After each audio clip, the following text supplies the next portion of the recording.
Terima kasih Engkau sudah hadir. Terima kasih Tuhan, kuduskan hati dan pikiran kami Tuhan Yesus. Kuduskan tempat ini Tuhan. Biarlah malaikat-Mu terus berjaga-jaga dan mengawal Tuhan dalam kehidupan kami. Terima kasih Tuhan buat Roh Kudus yang selalu membimbing kami Tuhan. Terima kasih Tuhan buat hari ini. Kau selalu cukupkan hidup kami. Terima kasih Tuhan buat keluarga kami yang selalu luar biasa. Terima kasih buat teman-teman kami. Terima kasih buat persekutuan ini Tuhan Yesus. Terus Tuhan hadir dalam hidup kami. Tolong kami Tuhan, berkati hati dan pikiran kami untuk mendengarkan firman-Mu Tuhan Yesus. Kau berkati pendeta Andy Tuhan yang sudah hadir di tempat ini Tuhan. Kau pakai dia lebih lagi Tuhan Yesus. Dia mengantarkan semua kebenaran firman-Mu dalam hidup kami Tuhan. Biarlah firman-Mu terus terjadi dalam hidup kami. Dan biarkah kami melakukannya. Terima kasih termaterai dalam hidup kami. Dalam nama Tuhan Yesus, haleluya. Amin. Shalom. Malam hari ini saya membagi firman Tuhan mengenai tentang pilihan. Ya. Pilihan. Kita buka di dalam Yohanes pasalnya yang ke-15 ayat 16.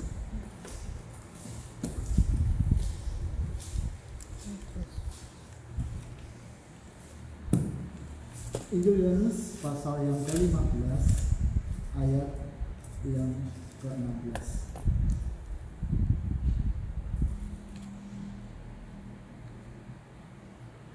Ya, kita akan baca bersama-sama mulai dengan yang ketiga. Baca ini semua? Berapa? Amin. Ya. 1, 2, 3. Bukan kamu yang memilih aku, tetapi akulah yang memilih kamu. Dan aku telah menetapkan kamu supaya kamu pergi dan menghasilkan buah, dan buahmu itu tetap, supaya apa yang kamu minta kepada Bapa dalam namaku diberikannya kepadamu. Ya. Tentang sebuah pilihan. Bapak Ibu Saudara yang terkasih dalam Tuhan, di dunia ini begitu banyak pilihan-pilihan yang perlu kita pilih. Ya. Salah satu hal yang sederhana saja, tiap kita bangun pagi, kita diperhadapkan dengan pilihan.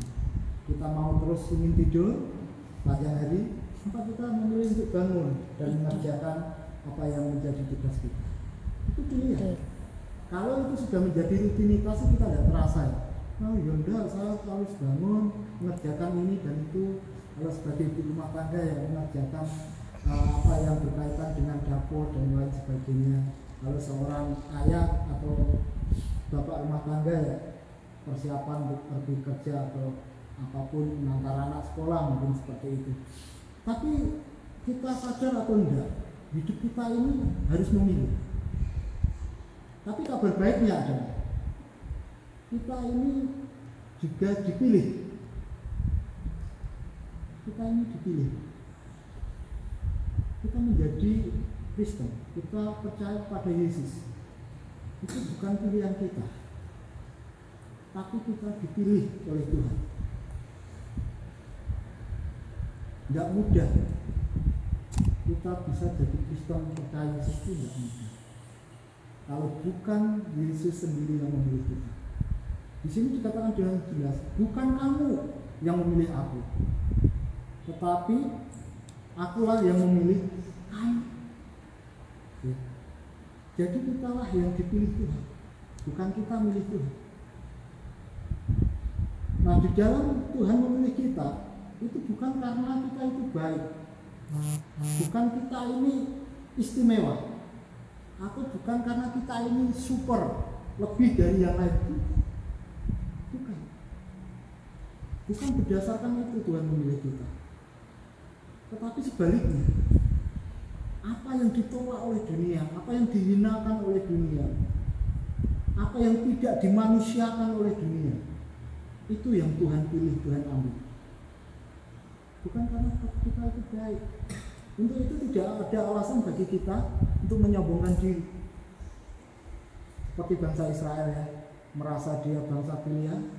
Lalu dia dengan congkaknya, dengan kesombongannya, dia berkata, aku ini bangsa pilihan, aku ini keturunan Abraham, bukan orang berdosa. Dan disitulah Yesus sangat mengecam dia. dan berakhir dengan pembuangan. Jadi tidak ada alasan bagi kita untuk kita menyombongkan diri. Kalau kita dipilih Tuhan, kalau kita ini bisa percaya Yesus, itu semata-mata memang kasih karunia Tuhan, memang betul-betul pemberian Tuhan Yesus kepada hidup kita. Kamu percaya aku dan kamu akan selamat. Kita diambil dari dosa-dosa kita dan ditempatkan kepada kehidupan yang kekal. Bukan karena kita benar, tapi kita dibenarkan melalui kematian. Yesus memilih kita itu pada saat kita itu betul-betul berada dalam dosa. Tidak ada seorang pun yang benar, tidak ada. Untuk itu kalau kita sampai menjadi pilihan Tuhan, ya, bisa percaya pada Yesus dan mewarisi akan kehidupan yang kekal, itu betul-betul kasih karunia, pemberian dari Tuhan, bukan usaha kita. Untuk itu tidak ada alasan bagi kita berkata, aku tidak mau ke gereja lah, aku masih orang berdosa, ya kan? Aku tidak mau lagi lah datang ke persekutuan karena hidupku belum benar. Yesus memilih kita itu ketika kita masih dalam keadaan berdosa. Justru dengan keberdosaan kita itulah kita sadari dan kita datang kepada Tuhan untuk minta ampun, disucikan dari dosa-dosa kita. Cara berpikir kebanyakan orang adalah ketika dia jatuh dalam dosa, justru dia itu jauh dari Tuhan, merasa nggak layak, ya kan? Merasa nggak saleh, nggak suci, sehingga dia semakin jauh dengan dosa. Itu Pak Saleh ya? Oh, Pak Saleh. Mudah-mudahan hidupnya juga. Amin. Ya, justru kebalikannya. Bukan orang benar yang Tuhan itu cari, tapi orang yang berdosa. Bukan orang sehat yang datang kepada dokter, tapi orang yang sakit. Kalau kita merasa sakit, merasa berdosa, yang merasa tidak layak, justru itulah saatnya untuk kita mendekat kepada Tuhan. Karena Tuhan yang memperbarui hidup kita. Hanya Yesus yang sanggup membenarkan hidup kita. Jangan justru menjauh. Memang si dosa itu membuat kita jauh dari Tuhan. Tapi Tuhan sudah berkata bahwa ketika Dia mati di atas kayu salib, anak-anak yang tunggal itu diberikan kepada kita. Dan barang siapa percaya kepada Dia, dia tidak akan binasa melainkan boleh hidup yang kekal. Lalu setelah kita dipilih, firman Tuhan berkata, ditetapkan. Aku menetapkan engkau untuk pergi, ya kan? Ditetapkan. Ditetapkan di sini itu sudah ditentukan. Bahkan dalam bahasa aslinya itu ditaruh gitu. Jadi dari manusia yang berdosa dipilih lalu ditaruh ke tempat yang beda. Seperti itu. Artinya apa? Artinya kalau Tuhan itu menaruh kita di tempat yang baru, di situ ada keterlibatan Tuhan di dalam hidup kita. Tuhan bertanggung jawab, karena Tuhan yang naruh, Tuhan yang milih.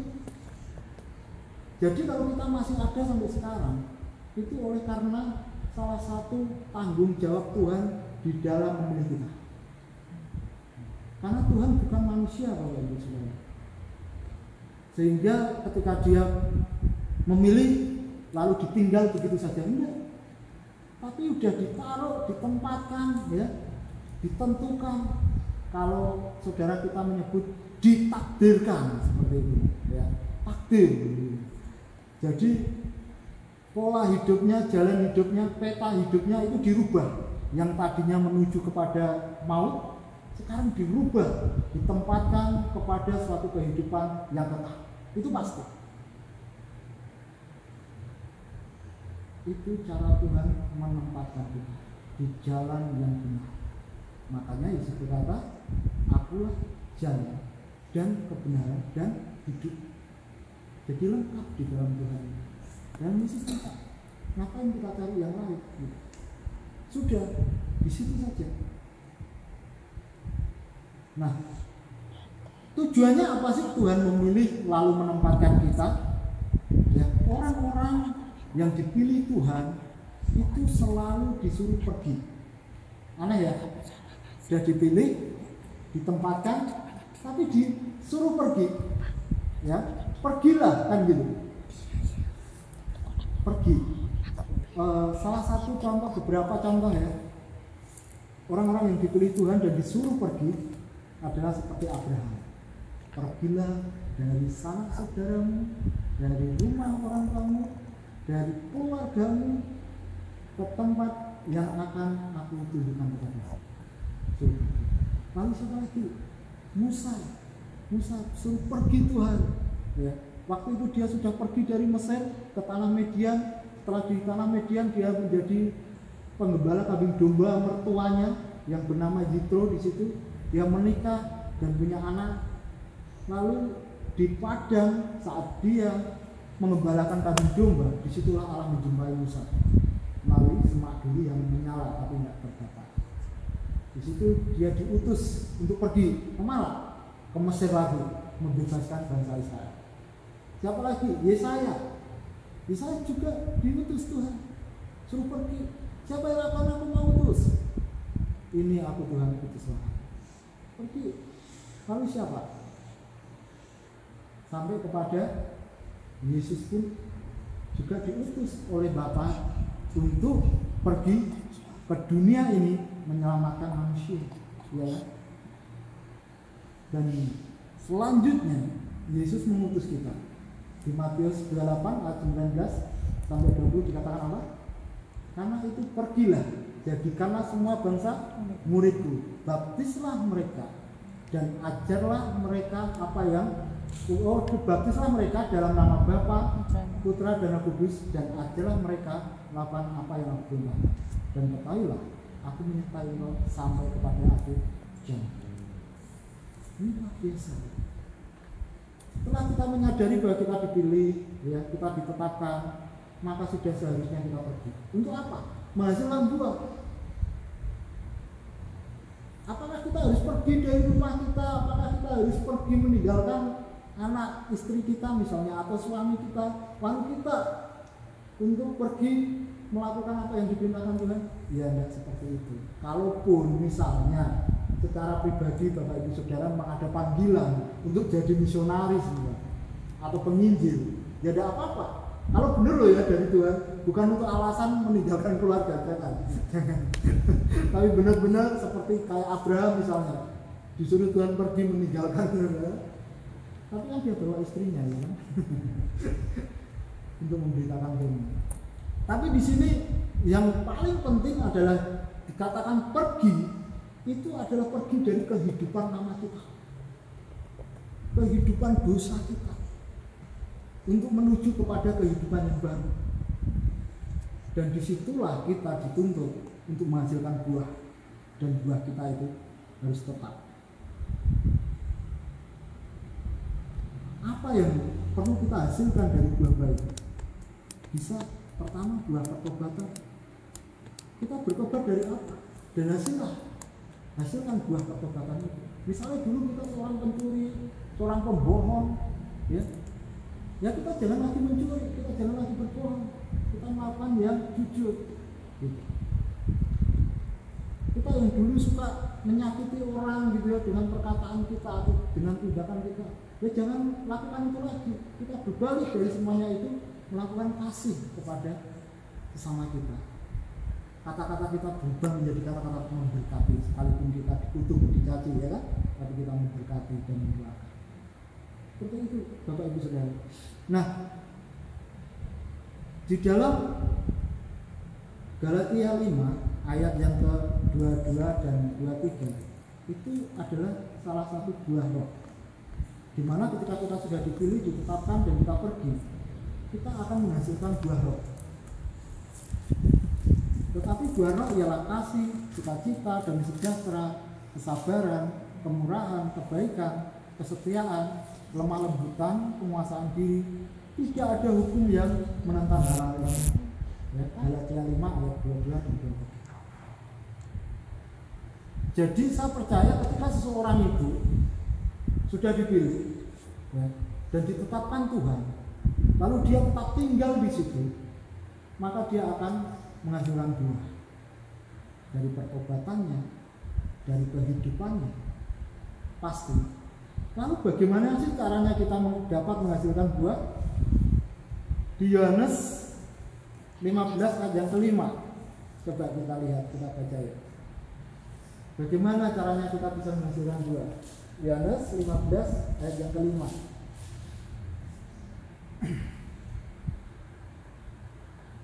Dikatakan demikian, akulah pokok anggur dan kamulah ranting-rantingnya. Barang siapa tinggal di dalam aku dan aku di dalam dia, ia berbuah apa? Bapak Ibu Saudara? Banyak. Sebab di luar aku kamu tidak dapat apa? Berbuat apa-apa. Yesus itu adalah pokok anggur. Diperumpamakan seperti itu. Akulah pokok anggur. Kita ini ranting-ranting. Pokok itu adalah batang pokoknya, batang utama.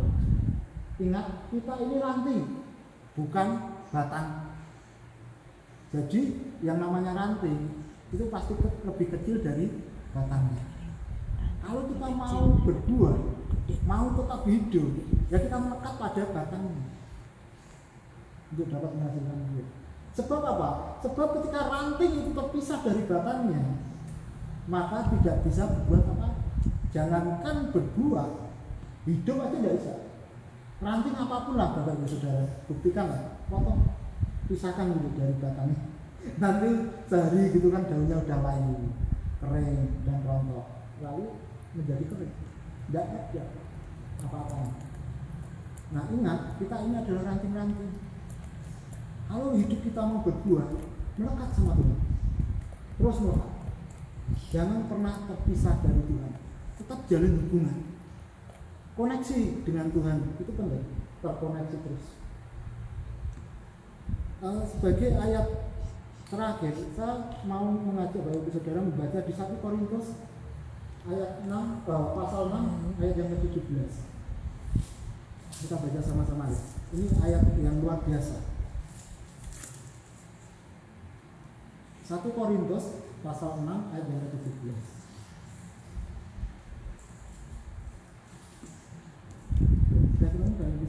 Amin. Sudah? Ya. 1, 2, 3. Tetapi siapa yang mengikatkan dirinya pada Tuhan menjadi apa Bapak Ibu? Satu roh dengan Dia. Ya. Melekat, mengikat, erat di dalamnya. Seperti stiker itu loh Bapak Ibu Saudara. Kalau sudah ditempel, ya sudah, orangnya akan tertempel di situ, nggak akan bergerak kemana-mana. Ya. Kalau kita nggak lepas, dia akan tetap tertempel di situ. Jadikanlah hidup kita ini stiker-stikernya Tuhan yang selalu melekat. Dan memang dalam bahasa aslinya itu dipakai kata itu seperti lem, melekat, terkoneksi terus kayak HP kita nih, bangun saudara nggak pernah lepas dari tangan kita. Wah bangun pasti mana kita mungkin bisa ketinggalan dompet, tidak mikir. Kalau sampai ketinggalan smartphone kita, HP kita, apa yang terjadi? Bisa. Wah,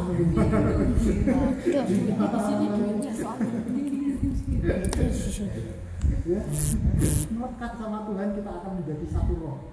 Bayangkan, kalau kita jadi satu roh dengan Tuhan, roh kita itu selalu terhubung dengan roh Tuhan. Apapun yang kita inginkan, masa Tuhan nggak tahu dan memberikan, ya kan?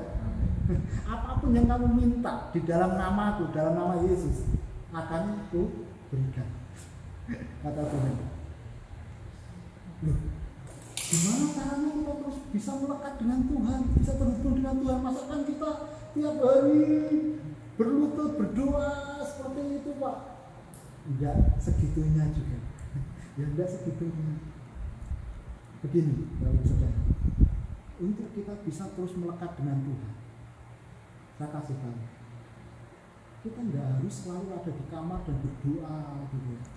Ya, dimanapun, kapanpun, situasi seperti apapun, Bapak Ibu Saudara bisa selalu terhubung dengan Tuhan. Caranya di tengah-tengah aktivitas kesibukan Bapak Ibu Saudara, hati roh selalu lekatkan sama Tuhan. Ingat Tuhan, ngajak ngobrol sama Tuhan dalam itu, maka rohmu itu akan selalu menyatu dengan Tuhan. Seperti HP dengan sinyalnya itu, Bapak Ibu Saudara. Ya kan?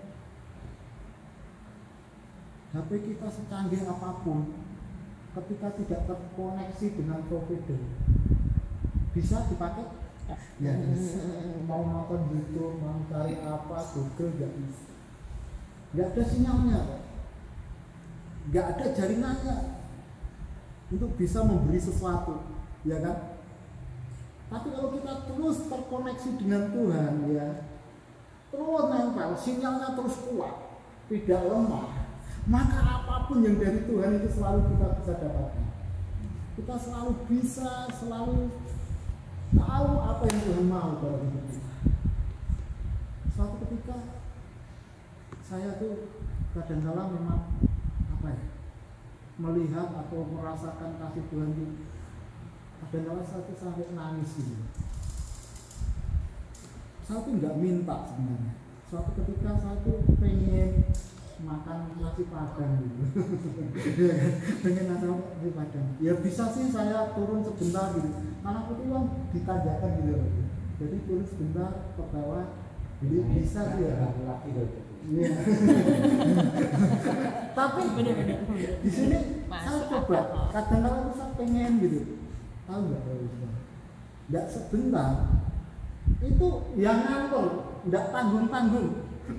Mahasiswa akpol hanya untuk ngantor nasi padang 1 kotak sih, tidak banyak, tapi yang ngantor itu loh, saya sampai ini Tuhan aku pengen ya nasi padang, itu juga mobil masuk juga, Pak ya ada apa? Oh saya mau ke Panti, cuma ini saya bawa nasi padang untuk Bapak aja. Loh, bukannya untuk Panti? Enggak Pak, cuma 1 Pak, untuk Bapak aja. Satu sampai bingung. Ini biasanya Tuhan itu begini, Bapak Ibu Saudara. Kalau kita senantiasa terkoneksi, terhubung dengan Tuhan, apapun lah, jangankan sampai minta, hanya pengen aja gitu Tuhan ngerti. Yuk pilih. Nggak pernah duga dan nggak pernah nyangka saya. Dan hal-hal lainnya yang terjadi seperti itu sering. Untuk itu, mari lekatkan dirimu dengan Tuhan, hingga engkau menjadi satu roh dengan Tuhan. Engkau bisa merasakan hati Tuhan, engkau bisa merasakan apa yang Tuhan rasakan dalam hidupmu. Kalau sudah demikian, untuk seseorang menghasilkan buah itu bukan suatu yang mustahil. Pasti. Jadi dapat dilihat, kalau orang berkata, aku hubunganku dengan Tuhan itu dekat, aku dengan Tuhan itu baik, aku punya hubungan yang intim dengan Tuhan, tapi kalau di dalam hidupnya tidak ada buah-buah itu, bisa diragukan, itu hanya omong tok. Omong kosong. Pastilah kalau kita terhubung dengan pokok batang yang benar itu, maka buah kita itu pasti dengan sendirinya itu keluar. Kalau kita berkata, aku tuh sudah melekat sama Tuhan, sudah dekat sama Tuhan, tapi kalau yang keluar dari mulut kita itu hal-hal yang negatif gitu ya, mengutuki perkataan-perkataan yang kotor, itu yang dilekat itu benar-benar Tuhan apa batang lain kan gitu kan. Kok yang keluar pahit aja gitu. Jadi buah pohon itu bisa dilihat dari buahnya.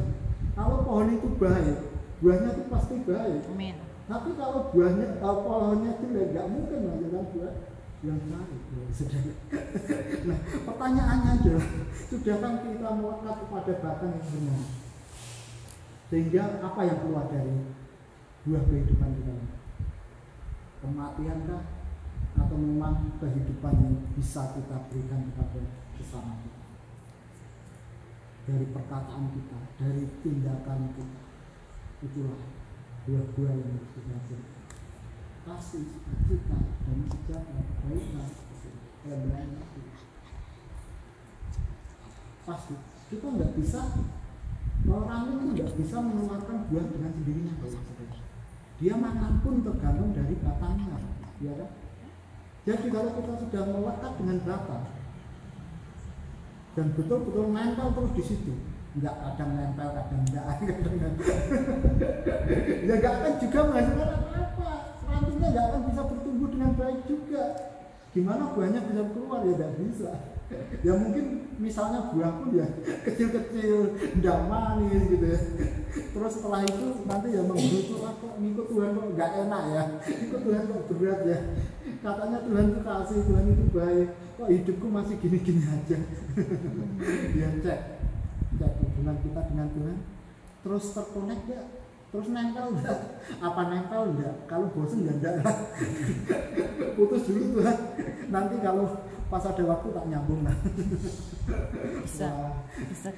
Ya bisa dibilang buahnya gimana nanti. Kadang besar, kadang kecil, kadang enggak ada, kadang ada. Wah kalau musiman gini, Yesus menjumpai pohon ara yang hanya daun-daun lebat, apa yang dilakukan? Ya, dikutuk, jadi keren lah sekalian ya kan?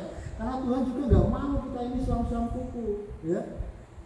Panas enggak, dingin enggak, ya, sekalian mending dingin lah daripada panas dingin, nggak enak loh kalau hidup panas dingin ya kan. Normal aja, nah, bisa masuk angin, dalam ya kan, yang normal aja lah, terus gitu ya, continue, karena diharapkan Tuhan buah kita itu tetap artinya apa, terus menerus berkesinambungan gitu loh. Tidak kadang menghasilkan buah, kadang enggak. Itu berarti nempel enggak, itu kadang nempel, kadang enggak. Repot itu nanti jadinya. Ya, demikian yang bisa saya sharingkan malam hari ini. Terima kasih untuk waktunya. Mari kita masuk dalam doa.